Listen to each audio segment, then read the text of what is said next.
So you just got your DJI Mini 2 and you're super excited to fly. So you take it off and then this happens. So in this video, I teamed up with my buddy Aldrin and we're going through some of the biggest mistakes that new pilots make starting out. All right, guys, let's get into it.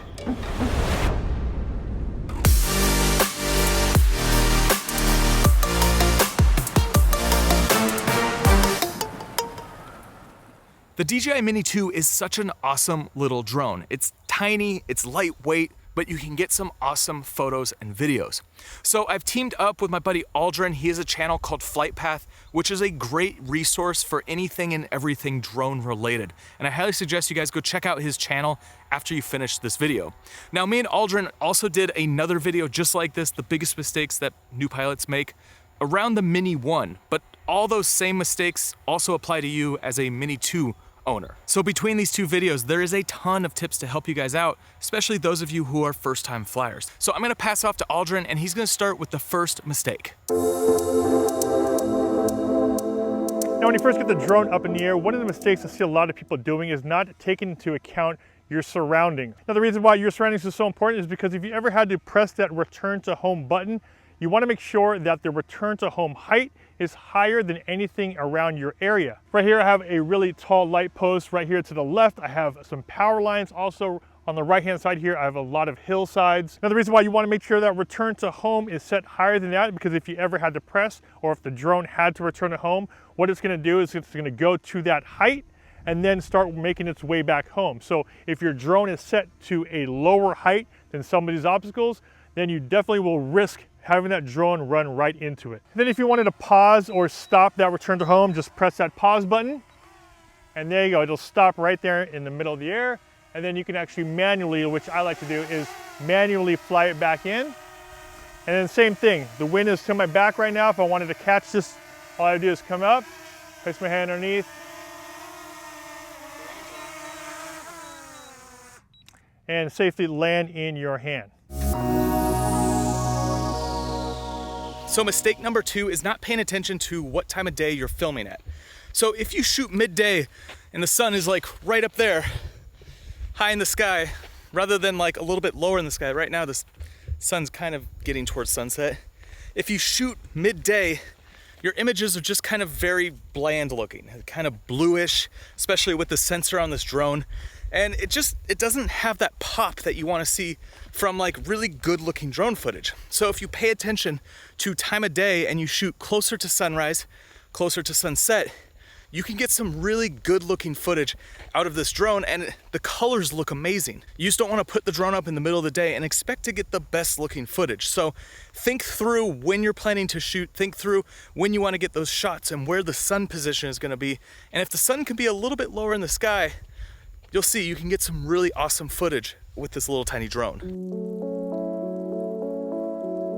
And when you first get your drone, I know a lot of people get really excited. They want to get out there and fly, and they'll pull over to a parking lot and try to get this thing up in the air as quick as possible. And what I see a lot of new flyers do is that they'll take their drone out of their car, place it right here on top of their hood, and then try to take off. Now, even though the hood or the roof might seem like a nice flat surface to take off from, because that's what you're gonna want to do, the problem is the metal in the hood or the roof of your car might cause some magnetic interference on the drone itself. Now, if you do try to take off from the hood of your car where there's a lot of magnetic interference, it will affect the GPS on your drone, and that's something you definitely do not want to do. You want to have solid GPS lock. You want to have a lot of satellites connected to it, and if you try to take off around something that has a lot of metal in it, you're going to have some compass calibration issues with your Mini 2.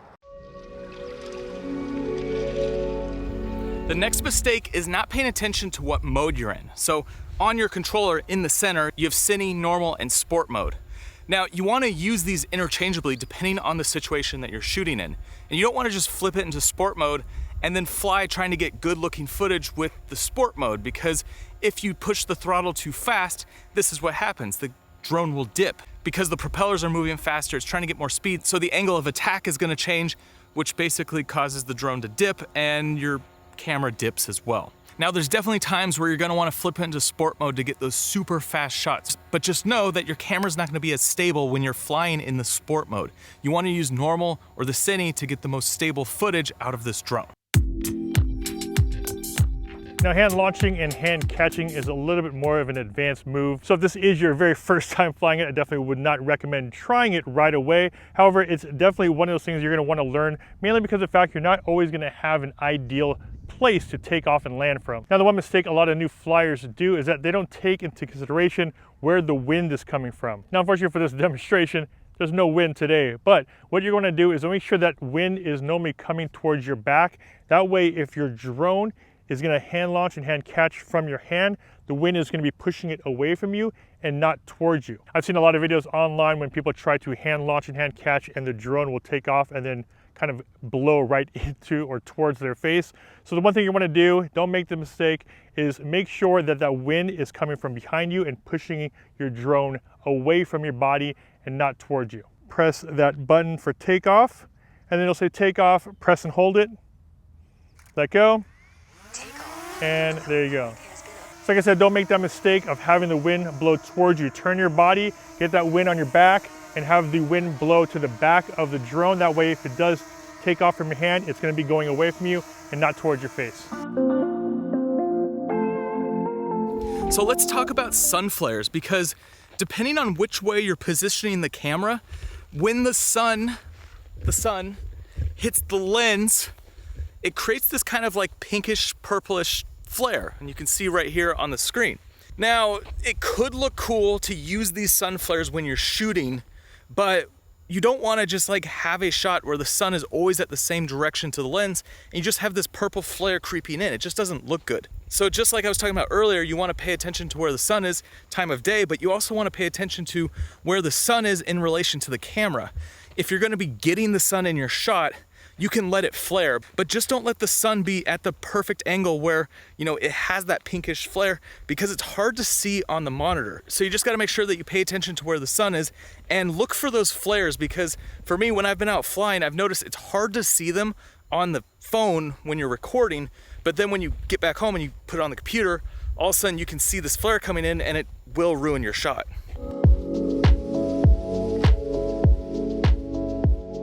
I know we've talked about this in a previous video, but one of the things when you do pick up your Mini, I always recommend getting that Fly More combo, mainly because of the fact you get a bag and you get a couple extra batteries. And batteries is something that I normally will always talk about, mainly because of the fact you don't want to go somewhere, hike somewhere far, and come to find out you only have one battery to fly. So that mistake, of course, is try not to have just one battery, always have at least another spare. However, if you do happen to only have one battery, the great thing about the Mini 2 is that if you do have a portable power bank, like I said, this one's a little big, you have a lot of smaller ones that you would use for your cell phone, all you do is plug it in and there you go. Now you can charge while on the go. So if you did make the mistake and didn't pick up extra batteries for your drone, bring along one of your power banks that you might have normally that you use for your cell phone, bring it along with your Mini 2 and you could charge up your battery with one of those power banks.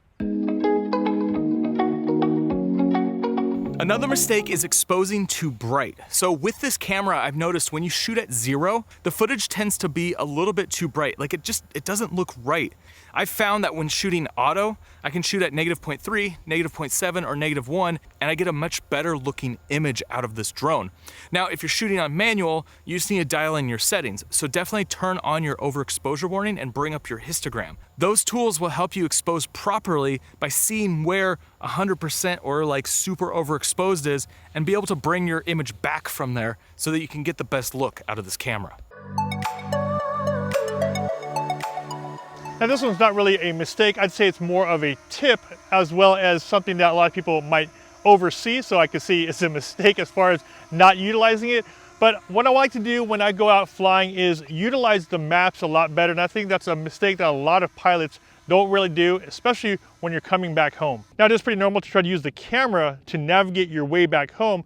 But what I found is a lot of people don't really utilize the map, which actually gives you a really simple way to find your way straight back home. There's gonna be a lot of situations where you're gonna be out there and you might not necessarily understand orientation-wise of what you're seeing on the screen. However, if you click on the bottom left-hand screen, right there on the map and click on the map, it'll show you exactly the route that you took, as well as what is gonna be that best route back home. So for this demo, of course, I just flew really quickly out there straight, but as you can see here, that red line gives me a direct path home. So no matter what orientation I'm at, as you can see here, I'm kind of turning around left and right. If I were just to look at the image, it might be kind of hard to understand which direction I'm at, but if I look at the map right here, I can see that in order for me to go straight back home, I just need to line up that arrow with that home mark. I will normally throw it back in sport, make sure I see that there's nothing in my way, and then just head straight back and follow that red line all the way back home. Once you hear the drone, throw it back on GPS or normal mode, and there you go. Now you have a quick beeline back home. Instead of using that camera, which you might not understand the orientation you're at, don't make the mistake and not use that map system that's in the very bottom left-hand corner. My next mistake has to do with Quickshots, and that is shooting Quickshots entirely in 1080p and not realizing that you can shoot in 2.7 or 4K. So this camera does allow you to shoot 4K in Quickshots. However, to turn on 4K, it's not where you think it is. So when you turn your Quickshots on, you have to go in the upper right-hand corner, click the 3 dots, and then your 4K setting is gonna be in the menu system under the camera settings. This is not intuitive, and I've seen some videos out there around the Mini 2 where people are saying like, oh, you don't have access to 4K when you use Quickshots. Well, you do, you just have to find it. It's kind of buried. This drone is a 4K drone, and the 4K footage looks really good, so I highly suggest you turn on the 4K when you're using Quickshots. We're all gonna make mistakes at some point, and we can learn from those mistakes to become better pilots. Now, I just wanna say a special thanks to Aldrin for helping me out with this video. I highly suggest you check out his channel, but next, head over here to another video that me and Aldrin did that's 10 more mistakes that you might make with your drone. All right, guys, I'll see you over there.